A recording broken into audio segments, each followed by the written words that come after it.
Just see if I can get the chat up quickly on my phone without it taking too long. Seems that TaToH has gone for Turks, whilst Arma has gone for Koreans. This is a very difficult map to kind of assess the layout of because you can't see the trees on the minimap, but it seems like it's, as we predicted from the name, it's very open.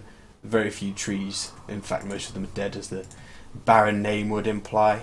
Each player with a lot of gold, 3 sort of almost double-sized main gold piles, and 2 fairly normal stone piles.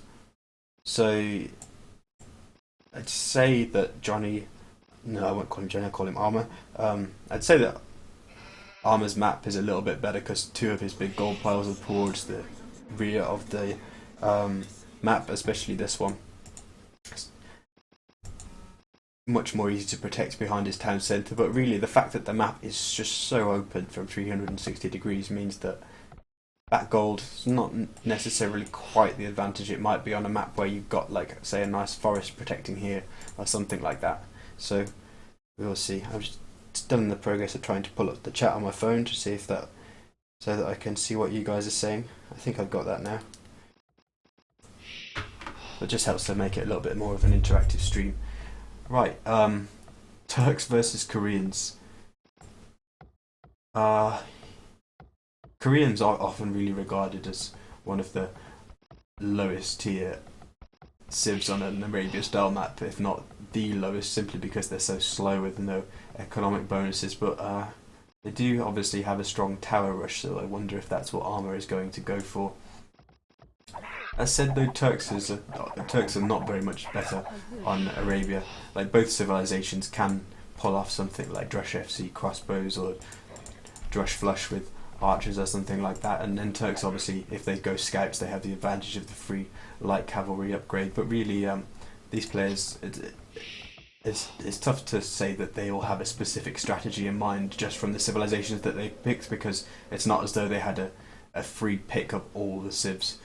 I mean, if you had a free pick of all the civs and you saw a player go Koreans when he could have gone, I don't know, Huns or something, then you can be pretty sure that he's gone Koreans because he wants to trush.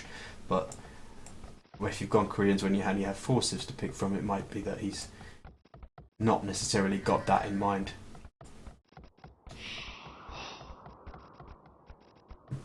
This lumber camp is, it's interesting that he's taken the most forward one to start off with, or one of the forward ones. Like, he doesn't seem to have gone for this one, for example. Could potentially be quite open and he could get forced away from that wood line. Second ball coming in quite early for Arma with still 90 food left on the first one, so I don't know if stealing balls is allowed in this tournament, but perhaps he was a bit worried about that. TaToH going for the much safer wood, even warning him in one of his villages that berries. Scout flight coming in here. It seems to me that Arma may have just got the advantage of that, but he's being forced to go back with TaToH bringing in a villager and then managing to get a free hit on the scout, so Arma's scout did come away from that with low HP. What map is this? This is Barren Land, which is part of the anniversary map pack. I don't know if it's part of any other map packs or it exists by itself as its own map. It most likely does. I imagine HJ, who is the creator of the anniversary map pack, I believe, would have released the scripts individually, but indeed it seems that Arma is going for the trush with 3 villagers on stone as he clicks up to the feudal age. It's got quite a nice uptime, but typically it's quite common to see players going for the trush to do that, to go up a little bit faster than that, and TaToH has actually gone up faster than that himself. He's going to beat Arma to the feudal age by almost a minute. I'm trying to work out from his economy what he's planning on doing. It's most likely going to be scouts, but it's just unusual to see a player going for a scout build without so many players on maybe on a second lumber camps going up to the feudal age, but I think he was just chopping the straggler trees with another 4 or so villagers.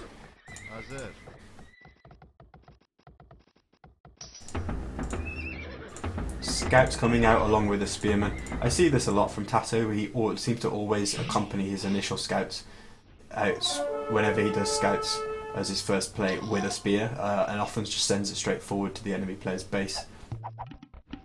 It's really effective because it allows you to win those initial scout engagements so easily. But Arma's coming in with the towers now, so that spear is not going to be massively effective. Because Arma hasn't gone scouts. TaToH doing his best to try and distract each of the villagers from being able to build the tower, but it's on sort of 85% hit points now, and it's more than likely going to go up. With 3 scouts here though, and good micro, TaToH can try and pick off some vills and basically cause this tower rush to falter.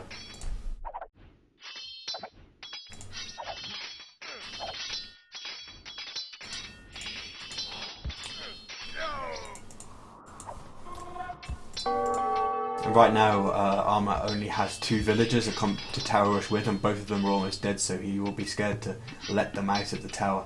I'd say that tower rush in that case has been very well defended by TaToH, and he knows that, and he's immediately counter-attacking with scouts, likely to pick up a couple of villager kills here. In fact, that scout not attacking and the other one close to death, so TaToH hasn't actually picked up any villager kills here. That's quite nice for Arma. Oh yeah, one villager kill at the last. But 3 scouts could have been a lot more damaging then. That was quite nice for him. And Arma is going for the second tower with just the 2 very, very injured villagers. But TaToH, oh no, it's an outpost, not a counter tower. And I'd say these towers are in quite a nice spot, because at the moment this is going to deny TaToH all of this gold, and he's only got this one left to take over here, which is not the safest gold to take. Admittedly, for the moment Arma doesn't have any real army out that can pressure that gold too much, and he's pushing in the opposite direction with his tower creep, so it's not really going to deny that gold. This is where we see the issue with having lost those couple of villagers early on for Arma. He came forward with 4 villagers and lost 2, which means that it's just so easy for TaToH to find one of his Arma's towers, even when it's gone up by like 30% or something like that. Even if he sees it late, he can use just bring over more villagers and beat that tower up so easily, and he's actually just picked off both remaining villagers. So Arma's tower rush is looking like it's backfired on him now, really. He's not been able to deny all of the gold, and this gold will last forever with however many tiles that is. 1, 2, 3, 4, 5, 6, 7, 8, 9, 10. So, considering that TaToH has the three villager lead, and Arma crippled his economy quite heavily by going towers, as you always do when you go onto stone so early and send multiple villagers forward. I'd say TaToH's come out of this in the better position. This is quite nice that Arma has forced TaToH to build a new lumber camp, but that wood line was close to being depleted anyway, so that lumber camp that TaToH's going to build now was incoming fairly soon anyway, and it seems like TaToH's mostly going to shift his economy a long way away, because he can afford to step away from his base with a lot of his villagers, because Arma simply doesn't have the economy to threaten him. The funny thing is, though, it seems that TaToH went over here without 100 wood in the bank to build another lumber camp, possibly. I'm not sure if that was the case because I was on Arma's point of view, but those villagers all started walking back as if he wanted to drop off the wood. I guess he must have just had to quickly chop some straggler trees to get that lumber camp up.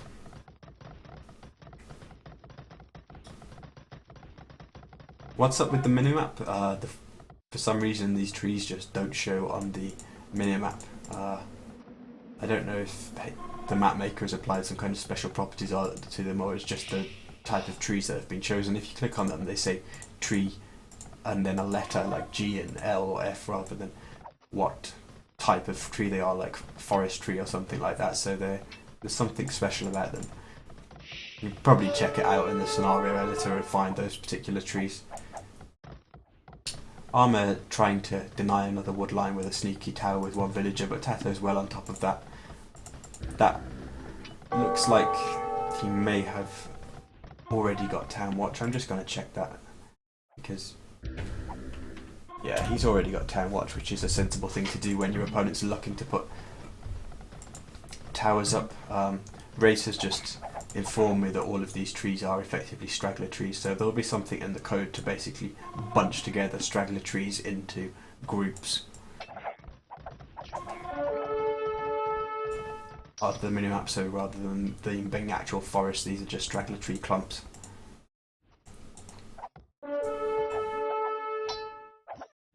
TaToH trying to move out with archers now.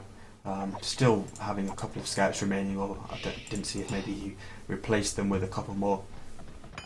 But it seems like he's in a position to do incredible amounts of damage to Arma right now.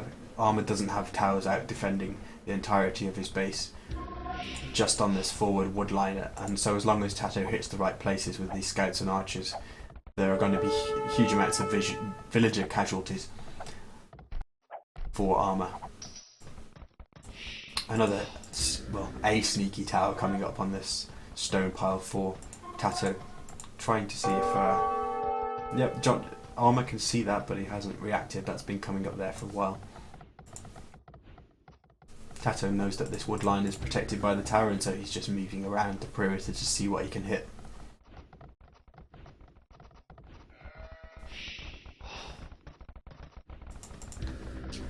Tower coming up for Arma now, but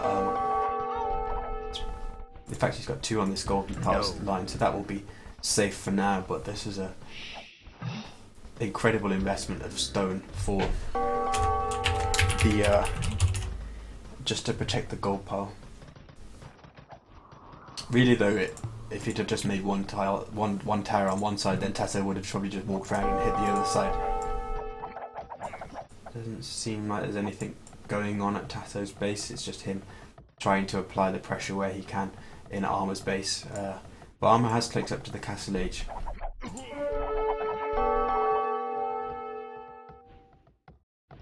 I'm not sure what his plan is once he gets there. He's only got one archery range, which he's not been producing anything from for a while, I don't think, so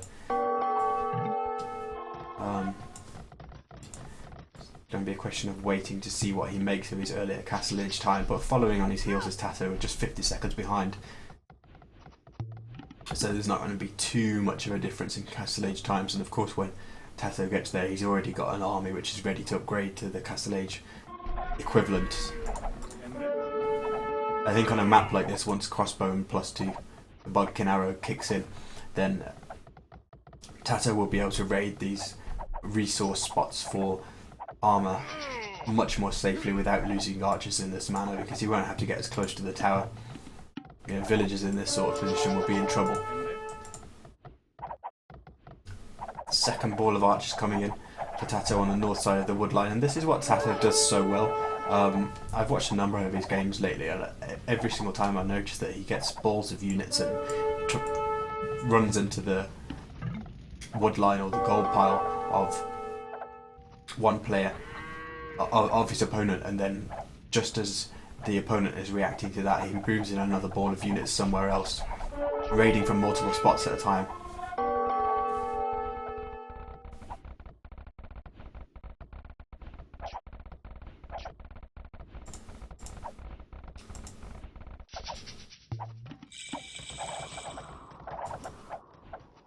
So Arma's towers obviously upgraded themselves once they reach the castle age, getting more range, but that's not really going to threaten TaToH's economy too much more than it already was doing.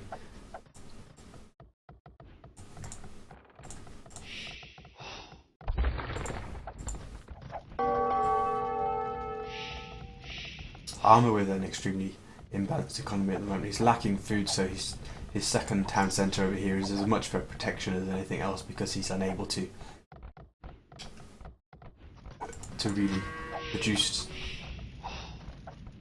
villagers from multiple town centres very easily at the moment with the food income that he has.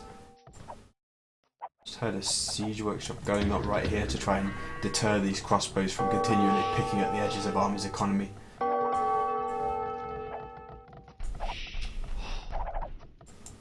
I'm going to switch back to TaToH's point of view because at the moment, with all the alarm bells going off, Yes.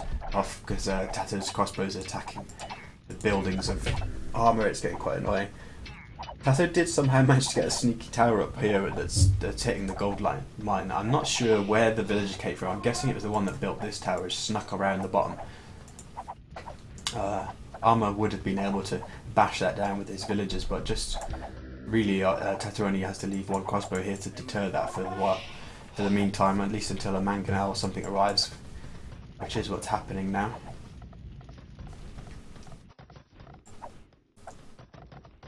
Just trying to see if TaToH's on. Yeah, he's just going for a second town centre there. A couple of rams coming out to clear out the guard towers from his base and reclaiming these gold, and potentially the berries in the wood line if he still wants to make use of those.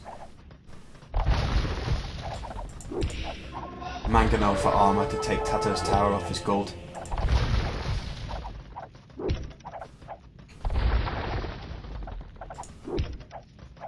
But is that Mangonel very, very close to going down? Just 2 hit points. It was saved by there.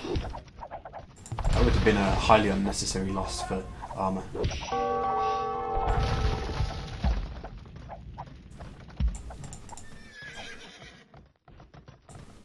Knights coming out for TaToH, which is obviously the perfect antidote for when your opponent is just making 1 or 2 mangonels to deter your crossbow raiding. Combination of crossbows with just a couple of knights who run in and pick off the mangonels is obviously very effective. And I think Arma has to be careful here because he's not, on a map like this, he's not really going to get away with just trying to just do purely economy with a few towers and mangonels to protect him. TaToH's not going to let him do that, and he'll just continue to do damage. I think he, at this point, Arma really needs some kind of army, but to actually keep up with the mobility of TaToH's forces, so you can just keep running in circles and picking villagers off, picking mangonels off.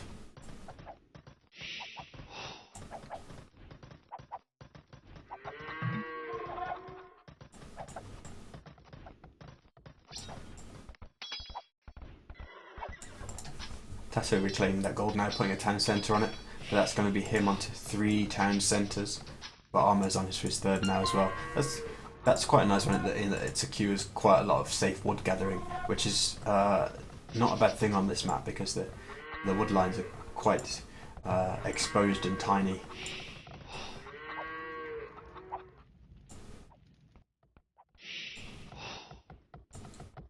Well, that's a nice shot for Arma. Didn't kill as many crossbows as it looked like it was about to, but yeah, that's good.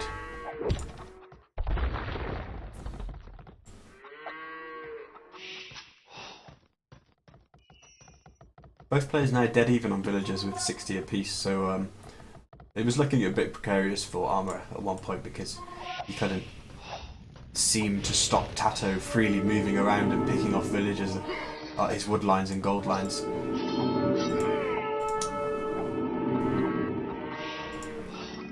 But he's come back into this game to the point where he's on an even footing with TaToH in terms of villager count at least, although TaToH has the military advantage by quite a lot.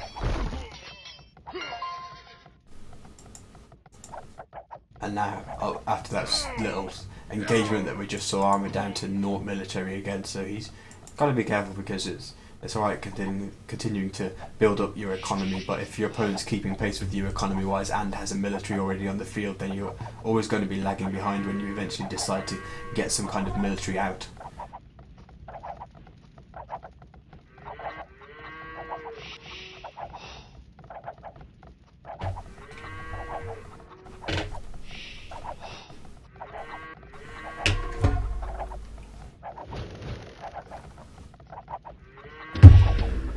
Sorry guys, just taking a drink because I do still have something of a sore throat, as those who have heard me stream or talked to me on TeamSpeak in the last few days will be aware.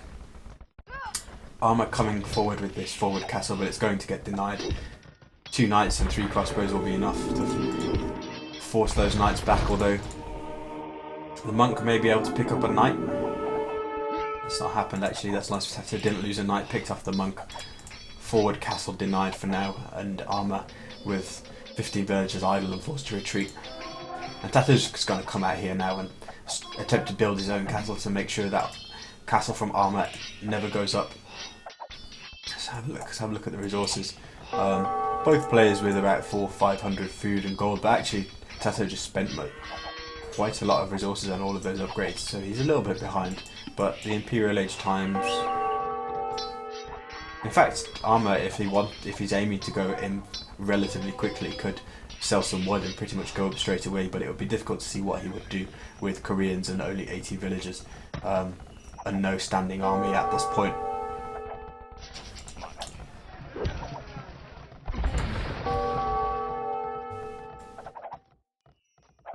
TaToH's castle has gone up, so that effectively denies Arma from ever building this castle, and with the battering ram moving in, it's probably at this point best for him to delete it, since that castle is never going up, and you don't want to lose all of the stone when you could have more or less half of it back. Arma is going to the Imperial Age though with just 80 villagers.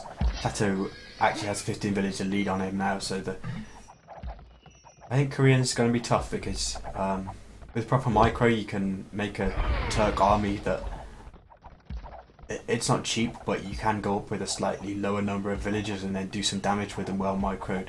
Say gunpowder army.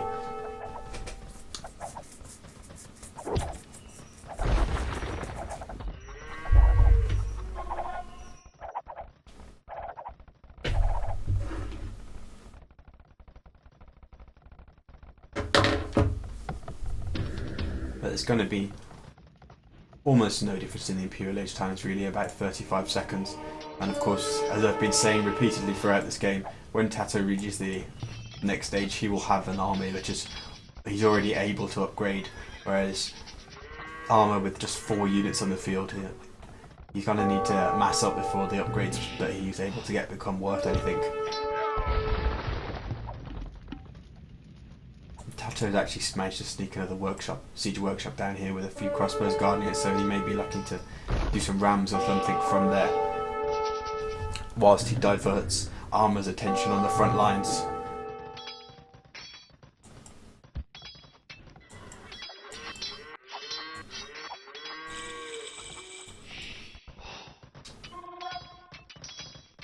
So it seems that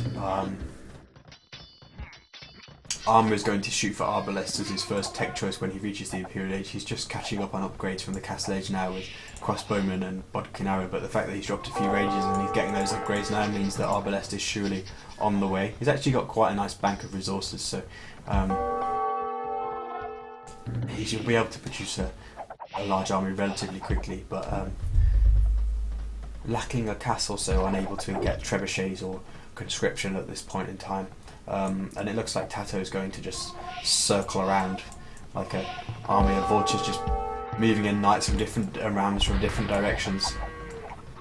Yeah, it seems, is he garrisoning rams out of this bottom siege workshop too? Yeah, look at that, 5 rams. So I think as soon as there's any kind of big engagement on the front or on the left, then he'll just pop those rams out of that workshop and try and move in and take down these towers and this TC.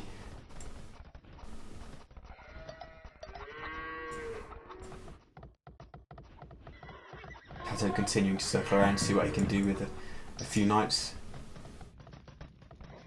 It seems like he's just going to go for the Cavalier and cap ram push, which is obviously going to be incredibly effective against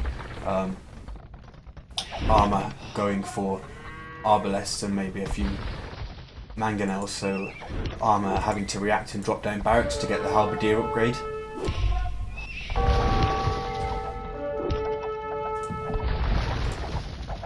Nice pick off of that trebuchet there.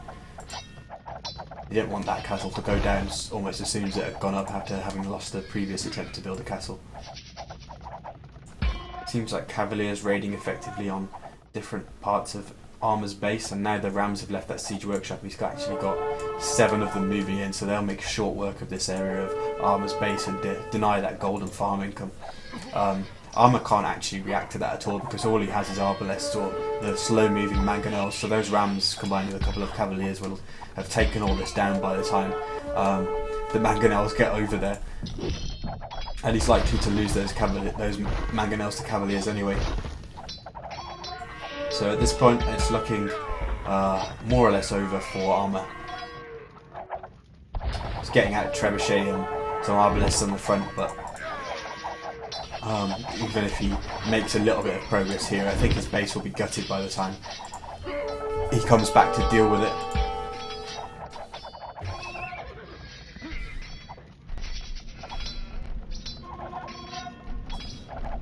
Population difference enormous now. TaToH has half as much again in terms of population. So siege ram for TaToH, which means that these rams are just going to start shredding the base of Arma. I think it's just a case of waiting for Arma to concede defeat in this game. I don't know what level of determination we will see from him, because he's probably very tired now after the end of a very long series that he played immediately before this one, but at the same time he's worked hard to reach the final of that anniversary map pack tournament, so we shall see. But yeah, he's called the GG there in his first game. Just quickly show you the achievements. Sorry that my screen is all weird, stretched and weird. I can't actually force window mode at the moment. My game, for some reason, the option is greyed out. But TaToH collecting more of everything apart from stone. Always going to give you a commanding advantage in any game. More villagers. TaToH suggesting go, so yes. I'm going to back out. Make sure we're into the second game.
Try and remember to do the scoreboard. I've just remembered at the last minute. TaToH's on the right, isn't he?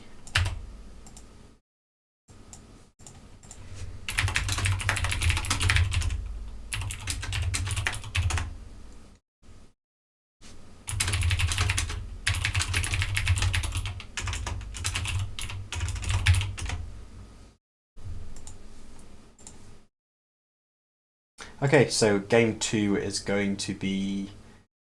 hang on, let me just try and find the right part of the settings. Home map with the loser of game 1. Sorry, I'm just getting some messages from Racer at the moment I need to reply to.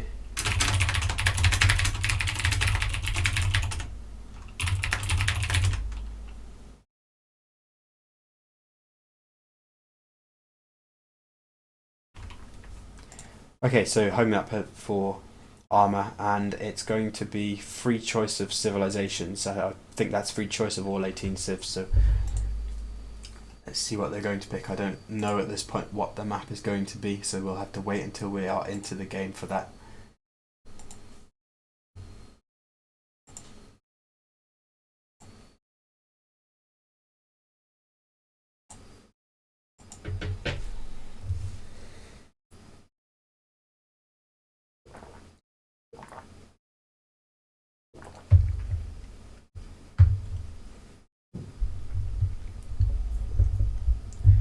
Seems the players still haven't launched, and once they do launch, it's going to be a 90-second spectator delay countdown, so I'm just going to disappear and be back as soon as possible.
Okay, I'm here and it seems that the player still didn't launch, which is slightly confusing, but I guess they're probably just having some clarification over what settings the map has to be, or maybe TaToH doesn't know the home map that Arma has chosen, for example, and indeed the spectator delay has just started counting down, so not too much more delay, less than 90 seconds now.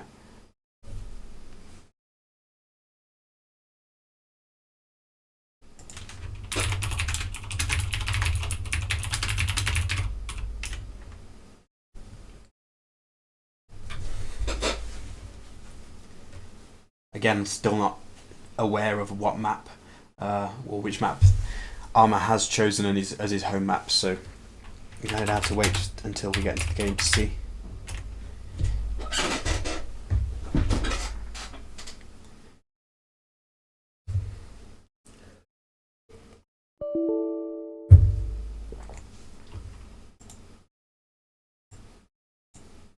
Oh, hang on. My game won't launch. I need to get rid of this and then try and rejoin. One moment.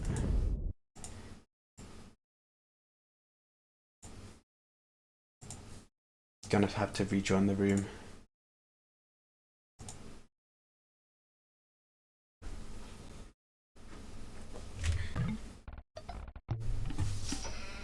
Okay, into the game. Looks like we've got a Miso War. TaToH with in the red with Mayans versus Arma in the teal with Aztecs. Don't know what this map is. It might be Land of Lakes. No, Relic Ponds. Again with a mega random start by the looks of it, considering it has brackets MR. So,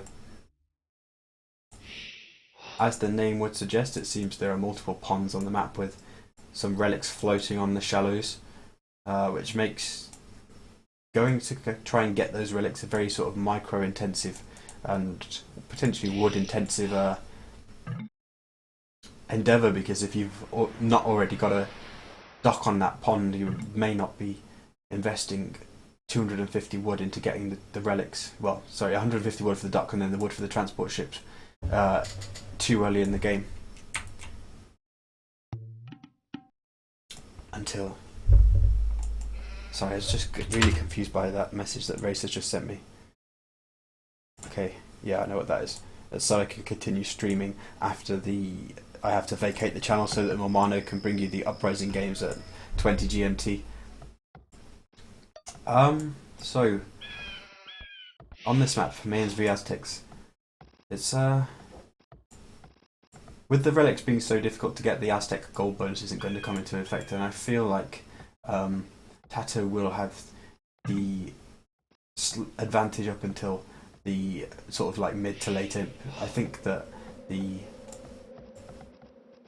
Mayan early Imperial Age will potentially be the deciding factor in this matchup, although it really does depend on what strategies the players decide to employ. I mean, we could even see Arma going extremely aggressive with some kind of siege monk push. It's almost Black Forest like, this map, in that there's this central choke point that seems to be the only land. I know there are some more down here, some more choke points between the two players, so depending on if TaToH puts up any walls or something, it's almost like pushing into an arena type base.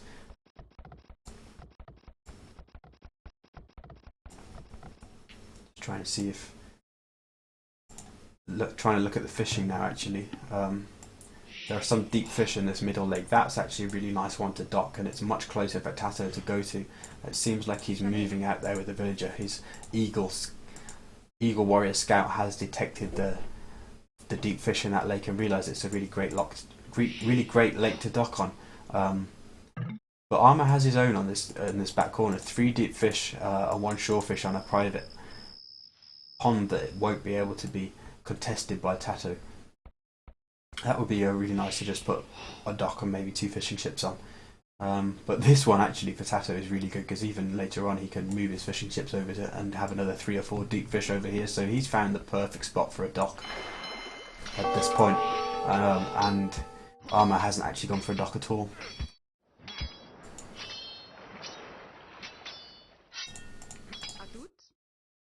TaToH could be losing this villager at this point though. Oh, whilst having a look at the map, it seems that I hadn't actually noticed that the players have started with 2 scouts, but even with Arma choosing to split up his scouts, he's managed to pick off a villager, which gives him a very nice early advantage, except for the fact that TaToH already has a fishing ship out, so that's the same amount of population working, if you like, but definitely always nice to actually pick off that villager.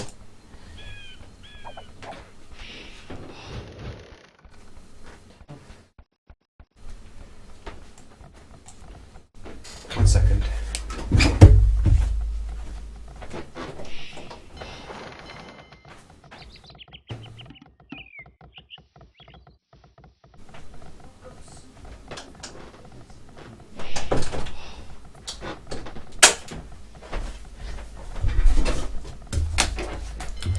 Sorry about that, just a little external interruption.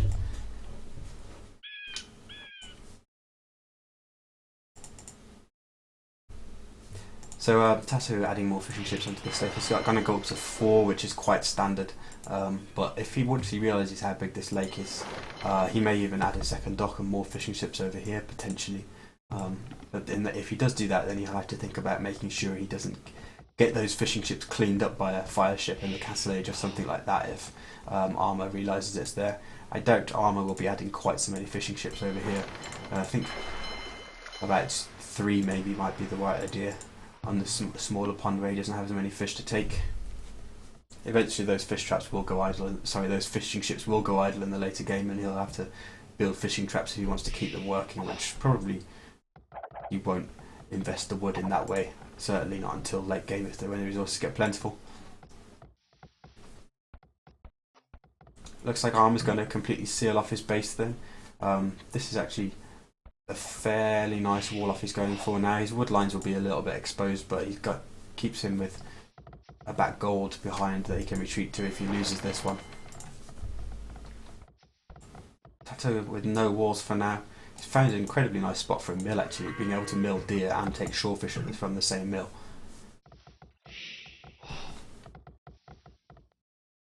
Yeah, even going for a 5th fishing ship on it over here, so I just wonder if, from his point of view, how much of this lake he can actually see. Yeah, you can tell that there are at least 4 deep fish and 3 or so shorefish in there. So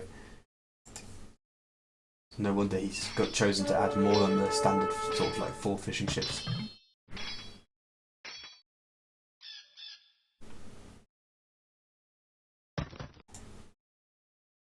Some minor skirmishing with the double scouts, which forces Arma to retreat. Trying to see if TaToH's on stone with 2 villagers at the moment, which means he could be considering getting up a castle as soon as possible in the Castle Age if he sends more villagers over to stone shortly. It seems like he's going to have a well-balanced economy for a very nice fast castle time here. It's supported by the fishing ships. He'll either be able to use the Castle Age to get a very good economy going straight away, or he'll be able to use it to go aggressive with the sort of like slingshot that having fish while on a land map gives you. Market going down for him, so it's a pure FC build.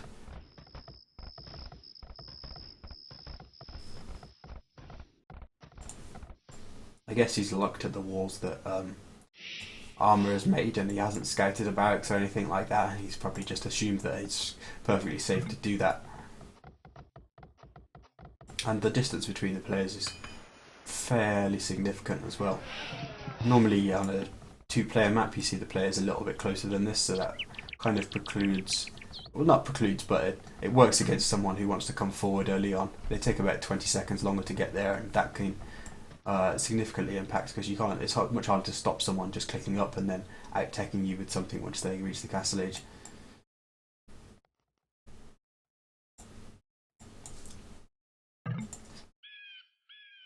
So TaToH clicking up at 14 minutes, and Arma is going to be 45 seconds behind, but at least he got two villagers more, and actually 1 fishing ship more, so he's slightly ahead in population. And of course with the Aztec early game economy, he's going to arrive in the Castle Age with a marginally better economy, but there's not much in it. I do think that once he reaches the castle age, he's going to have to do something fairly soon to try and reclaim more of his base, because at the moment he's walled out most of his resources. If TaToH throws up a castle and goes for early plumed archers, then he's in danger of losing control over most of his map and most of his resources. And TaToH's coming forward to build that castle almost certainly now, bringing forward 6 villages. Oh, he's actually going to just wall the middle for now and put the castle in a choke point, and that's quite nice. It's going to mean that he can control the map all the same. Hasn't got the same risk of trying to throw up a castle in the face when you haven't got other unit to support. He can just wall the middle, put a gate there, and then start cranking out plumes with the castle and control the map, control this area all the same. Arma's going to have to invest in something like Siege Workshop or something, or maybe throw up some more walls to stop plumes just running around and taking control of this area, firing over the wood lines and denying the gold.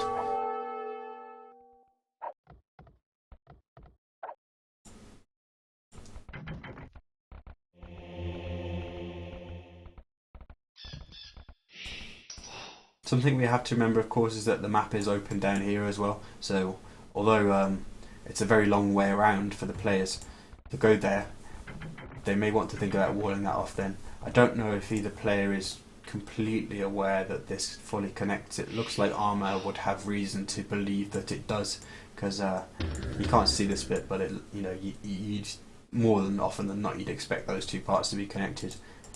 TaToH, less aware, but again you'd have reason if you were him to think that that was connected. Monastery coming out for Arma, so he was going for the Aztec siege monk push potentially that I thought we might see at the start of the game if he tries to go aggressive. Also building a dock on this lake, so I don't know whether his plan is merely a transport or to do some fire ships and try and deny the fishing on this lake. I don't know if he's he's aware that TaToH's on that lake, so he might be thinking about a fire ship first, and that's indeed what's going to happen.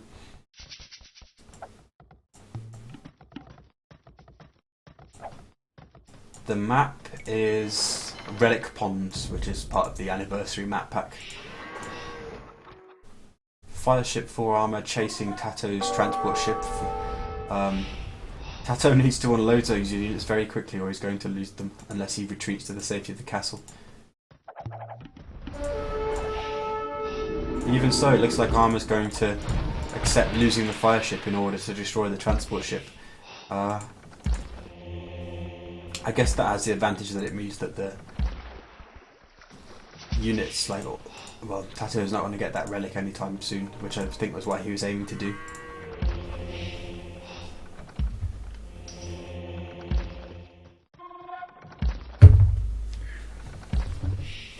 Second monastery for Arma, so he's heavily going to commit to the Castle Age push with Aztecs. We're going to see an arena style push here.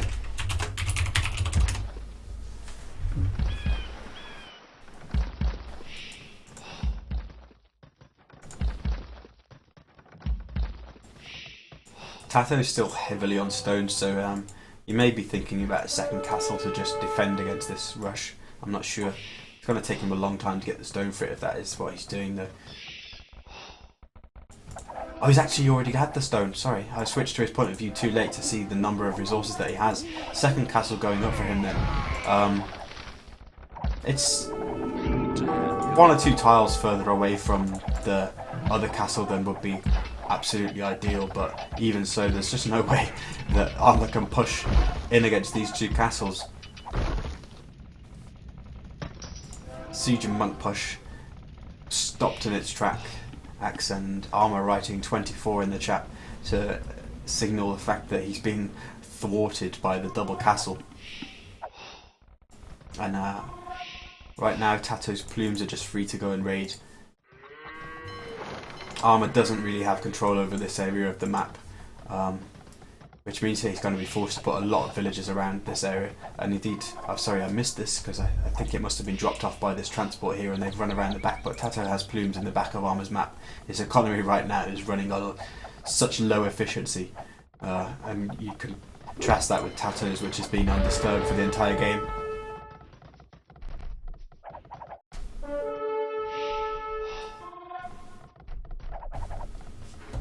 Oh well, I'm going to turn the chat off because it's pretty much impossible to stream at all when people are just sitting in the chat being abusive.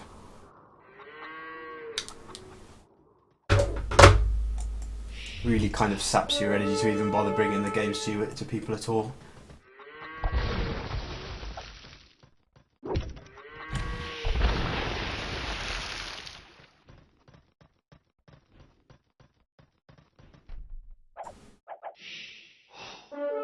Right, so TaToH continuing to lock down the map with the plumed archer production.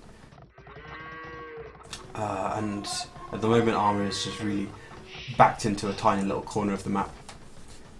Not really going to be able to gather resources with any kind of efficiency, and he's going to need to push out and regain more of his map, as I continue to say. But with TaToH's got the plumed archer numbers now that he can just take on mangonels with a little bit of micro.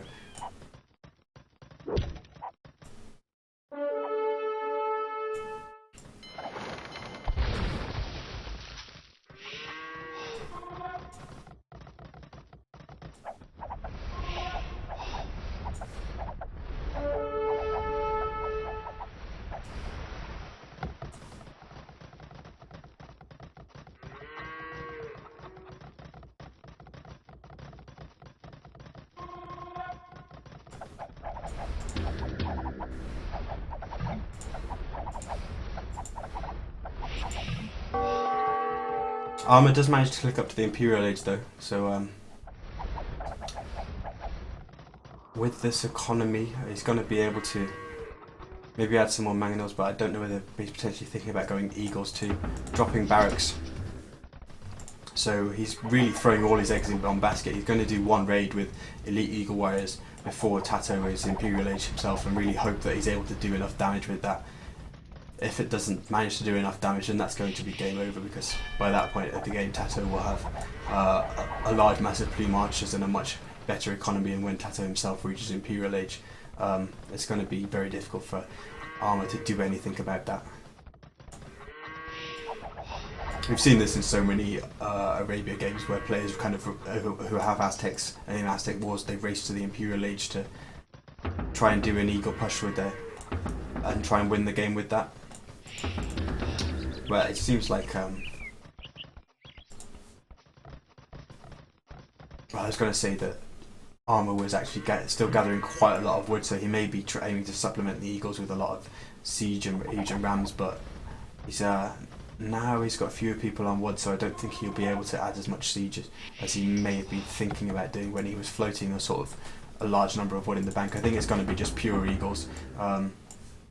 Maybe he's relying on the fact that he can run around the side. He's actually got an eagle warrior down here now, so he's confirmed that that is open, and he's probably going to send all of his eagles around the side. But TaToH's coming in with the plumes. He's seen the barracks, so he knows what's up. I mean, he knows what's up anyway. As soon as he knows that Arma is going to the Imperial Age, that's the most likely tactic that an Aztec player would attempt to employ to get back into this game.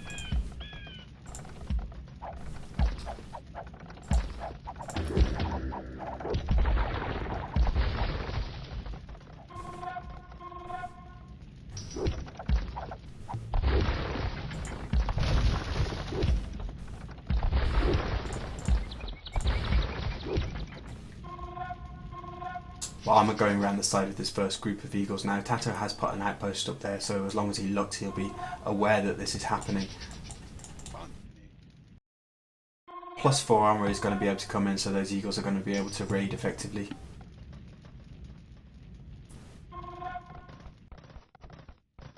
Capped a ram as well for armor, but I don't know how many rams he's actually going to be able to produce. As I was saying before, he doesn't have many villages on wood at this point. His economy is very much geared up towards eagle production. A lot of farms though, so he should be able to get the siege ram upgrade very soon. First eagles for Arma coming in on the right. Only 6 of them though. It's not really enough to idle villagers en masse as these early Imperial Age Eagle Warrior pushes are usually intended to do.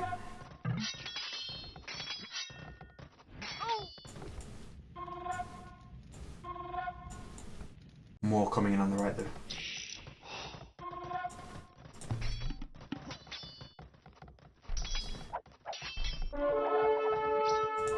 It's really not ideal for Arma though. He didn't have that many eagles to begin with, and he's going to be losing them 6 at a time here before the rest of his eagles arrive. And Arma is managing to maintain the spam there. The numbers are coming in, and he's got this sort of like finger of teals curling around the right hand side of the map. Importantly for him is TaToH did get 263 HP on that gate. So right now he's locked out. Those are some clutch wars for TaToH. It means he's only going to have to deal with so many eagles at a time. And until Arma can get in with siege rams or something like that, these eagles are going to be wasted.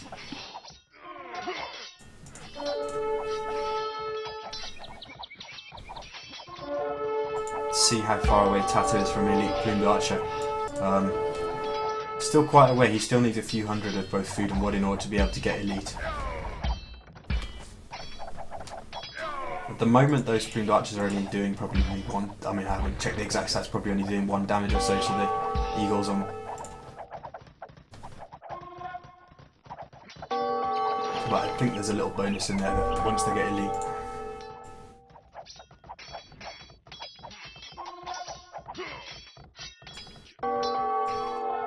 Heavy demolition ship coming in for TaToH to attempt to defend this crossing. Obviously we've seen TaToH using demolition ships to great effect in the recent series against Bacti.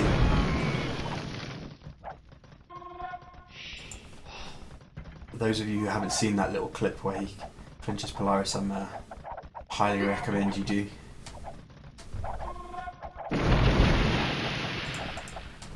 Two demolition ships for 2 rams now. That's quite nice because as long as TaToH delays this push, the longer he delays it, the better it's going to be for him in all likelihood, unless Arma manages to tech into sort of siege Onager or something like that. But I don't think we'll be seeing that in that game. That would take him such a long time and so many extra resources, and really it's more about TaToH trying to just mass up his plumed archers to allow him to push back this army from Arma.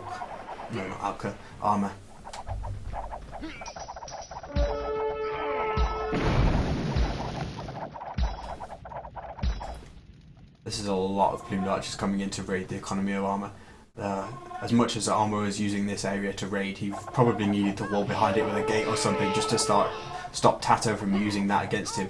And now he's coming in, taking down all the villagers. This is really going to sort of stop Arma's push in his tracks. He has researched the Onager upgrade here to try and combat the massive plumes. But with the... Okay, so he does still have a lot of gold, so it's just if he wants to add more Onagers, then it is mainly a question of just trying to chop more wood, but that in itself is difficult. TaToH is harassing this wood line a little bit from the water, I think, and then idling more villagers on wood with his plumed archer raiding. And Arma's forced to send all of his eagles back just to push these plumes out of his eco.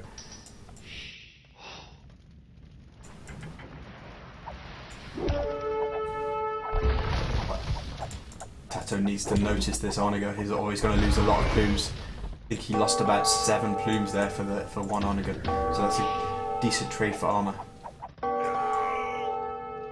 Both players roughly the same number of villagers at this point, so the economies are of even strength. But TaToH's massive plumed archers is getting quite threatening now. He's on 70 plumed archers, or more or less 70 military anyway. And the number of eagles that Arma has is just not enough to face all of that. I mean, if ever TaToH was to bring both balls of plumed archers together, they would just be shredding units with the rate of fire. TaToH splitting at the last minute there, avoiding that Onager shot nicely. But really at this point some big Onager shots are exactly what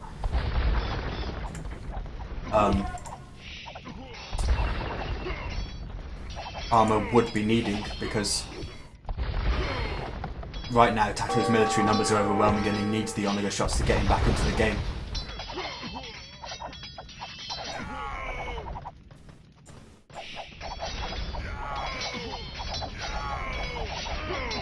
and Arma's army numbers just dwindling more and more now. He's down to less than 10 army, whilst TaToH's plume master remains at 60 plus. Seems like he maybe just picked up a couple of plumes with an army rush right here, but really it's still 60 plumed archers versus about 5 eagle warriors and onagers.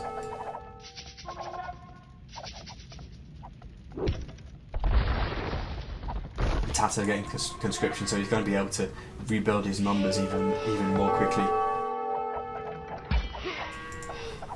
And really, as I said earlier, TaToH were able to go on the offensive now. He's got such a massive units. He was just trying to buy time a little bit here, and then that's enabled him to push out.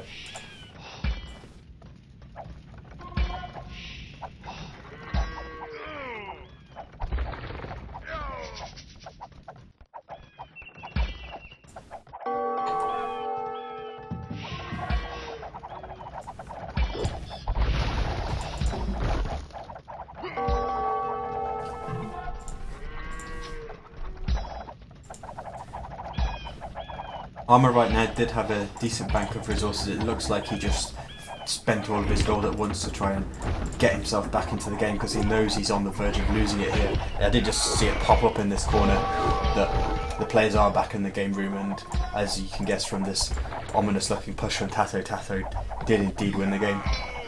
And the GG coming up there, so I'll back out and I'll have a look what we like in terms of time situation and getting into game 3. Okay, we've got 40 minutes until the uprising starts, so that means I need to give the channel to Milmano in roughly half an hour so that he can get prepared for the stream of the uprising at 20 GMT. Yes.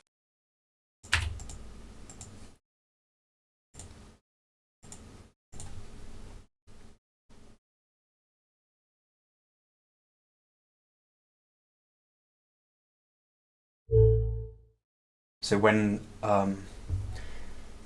I need to give the channel to Milmano, I shall be moving over to Voobly Stream to cast 1 or 2 more games. I'm not sure how much. I think TaToH has to go and do something at 20:30 GMT, so there will probably only be 1 more game on Voobly Screen.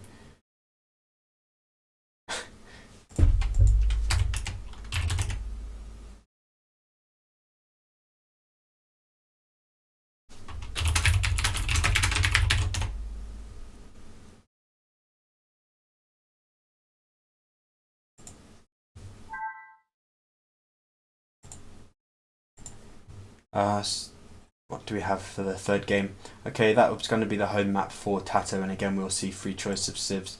So in that situation, depending on the map of course, but often we see miso wars whenever players have free choices of civilizations, either the same miso war, like mirror matchup, or one versus the other, but it will depend on the map. It could be a pure water map, in which case we're likely to see Vikings or something like that.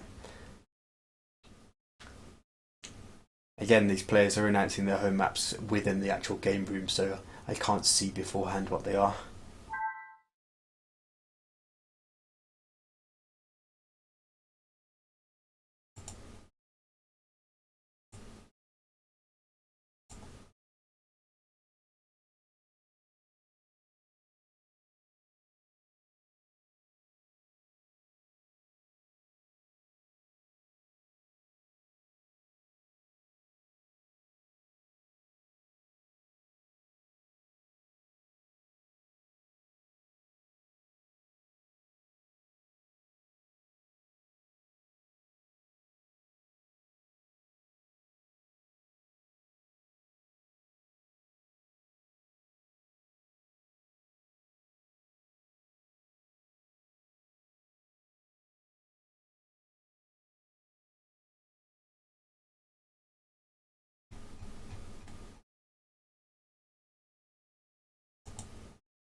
Okay, we've got 50-second spectator delay counting down. I'm just using the little rest to my advantage because my throat is still a little bit sore.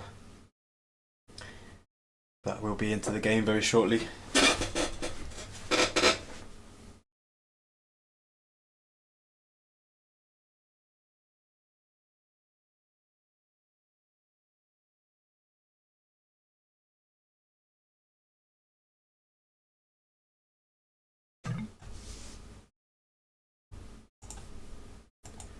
Okay, as I was kind of hinting at when I said, oh, we may not see a Miso war, we may see Vikings instead, we do indeed have a water map. TaToH is known for his enjoyment of water maps, or mixed water maps and land maps in full random. He's a very accomplished water player, and he's chosen what looks like Ancient Lake. Oh no, it's Flood. I thought this was a version of Ancient Lake, because there's a few different Ancient Lake versions out there, and there's one that looks almost exactly like this. But this is Flood, from the Anniversary map pack, and it looks like it's going to play out pretty much exactly the same as something like Team Islands, only the fact that the middle water is a bit more like, so we say Rooster, except for the fact that you don't have the land crossing on either side. This map, of course, will all be about who's got the fastest grush, who's got the uptime, and then the micro resulting from that. You can obviously work against having a slightly slower uptime if you then pull it back with slightly better micro, or you have slightly better production in the early stages of feudal. But really, this map is all about execution. Both players will probably be going for identical builds, and it will really just come down to who's the faster and most skilled player. The fishing is basically as fair as you can possibly get. It's hard to make a bad dock on this map, even if you committed what is usually the error of building your dock in the shallower water on the side. You're still going to get good deep fish on this map. So it looks like it's been really constructed to test out players' grushing skills. Just seeing if resources are 100% standard, but it seems that they are. I was just checking the number of sheep, because TaToH didn't have many under his town centre, but he's just pulling in the rest of his sheep now. Boar lure with no loom, of course, if you want to get a fast uptime. Loom obviously works against that if you're getting it early. This boar not really cooperating, but TaToH fixed it just in time. It's fine for him. Boar for Arma going to be coming in a little bit later. We'll see if that works against his uptime. But seems like his dock will be up slightly earlier, so roughly similar positions, slight trade-offs for each players.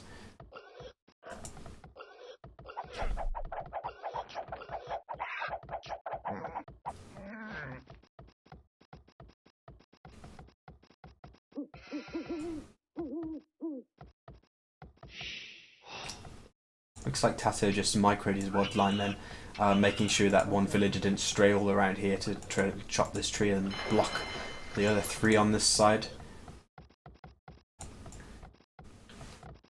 Bringing in a second ball with a scout as well, that's always nice to do to minimise villager idle time, and really scout hit points on this map do not matter at all, really. Unless one player transports one of their scouts over and goes for a landing, and then the scout hit points could come into play, but really I think luring with a scout is a nice idea. Let's see if Arma decides to do the same, but it seems he's not going to. He's luring with the villager, which means that he's going to have slightly more villager idle time by the time we get to the end of the Dark Age, or certainly, well, not idle time, but time when they're not collecting resources.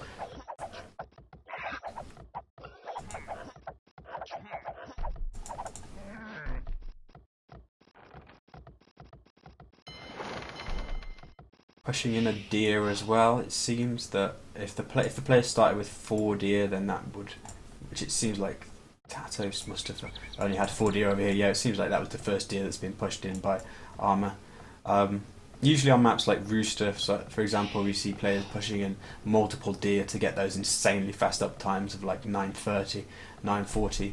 I guess without deer up to now for either player, we might see up times which aren't quite so blazingly fast. But TaToH is about to click up at 7:40. So I think is the uptime 2 minutes 10. So I think he's going to get about 9:50. Arma is going to be significantly later because he's only now doing loom. So perhaps that later second boar time and the fact that he used a villager to lure it instead of a scout did indeed cost him in terms of uptime.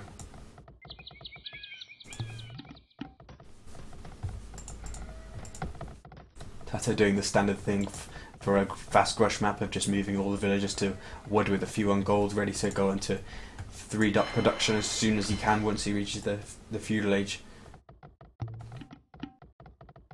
But Arma's ducks are going to be up quite late at this rate. It seems that he's not quite so experienced as TaToH at doing galley rush builds at the very top level with sort of top level timings.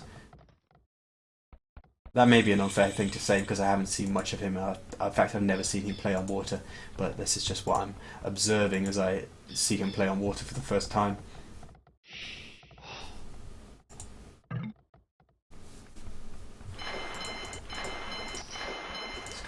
Game keeps managing to speed up slightly to slow it down. TaToH managing to go into 3-duck production straight away. And it looks like Arma's possibly already concluding that he's either lost the galley war or his plan all along was to fake a grush with just a couple of ducks and perhaps keeping all of the galleys garrisoned inside, and he's going to go for a landing. So I was saying that scout HP might matter if a player goes for a landing. That may well be the case, although really as long as you've still got your scout alive to detect the landing, that's the most important thing.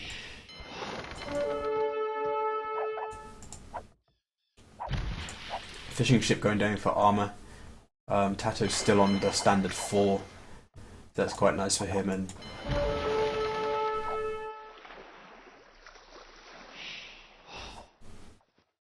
but really he's going to know something's up because 2 docks, only 2 galleys so far. He's not going to think to himself that this is the standard of Arma's grush.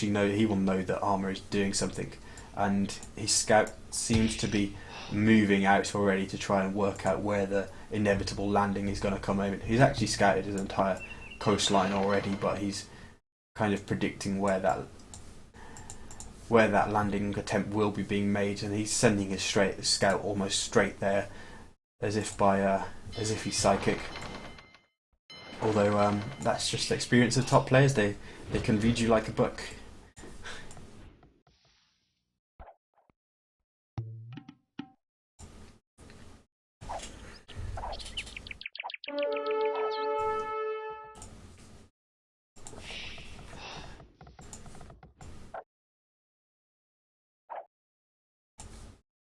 So it seems like TaToH's gone over there, but he hasn't actually intercepted the units of Arma. He managed to sneak into the corner and he's putting up an archery range over there. But now will TaToH see this scout? Nope, it remains just a couple of tiles out of line of sight, so Arma's landing remains unseen for now, but they're actually right on the edge of each other's line of sight, so I'm going to turn off. Yeah, TaToH's seen it now, so let's see what his reaction is. He was already building an archery range because he just knew he was going to have to, because he knows the landing's coming in. Moving out to build up some stone walls in this part of his base, and then he's probably going to concentrate archers in this area, or indeed skirmishers, since he's going to assume that Arma will go for archers himself and use these galleys also to protect this strip of land. Yeah, a mix of archers and skirmishers coming out. Of course, you can assume that your enemy's going to go archers, so you can go skirmishers, but it's nice to have some archers around as well to pick off villagers if you're able to. And also, archers don't prejudice your castle time just as much as going skirmishers to defend and against the landing, because they don't cost any food. Really though, TaToH will be well up to the castle age, far in advance anyway, because he's got the fishing ships working continually. I don't know what it is about this recording. The game keeps going on to super speed. At 50 we fall behind the host time quite significantly. It seems So this is posting a bit of spoilers from the game room. It seems that Arma must have resigned as soon as he saw the wars almost. Probably could do with turning off some of those game room messages just so I don't get these spoilers whilst I'm trying to cast the games.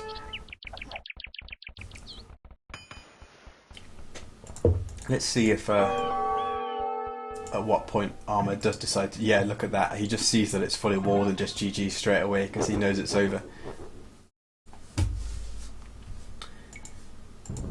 Right, I don't think the achievements are really going to be relevant to this, so I'm just going to back out.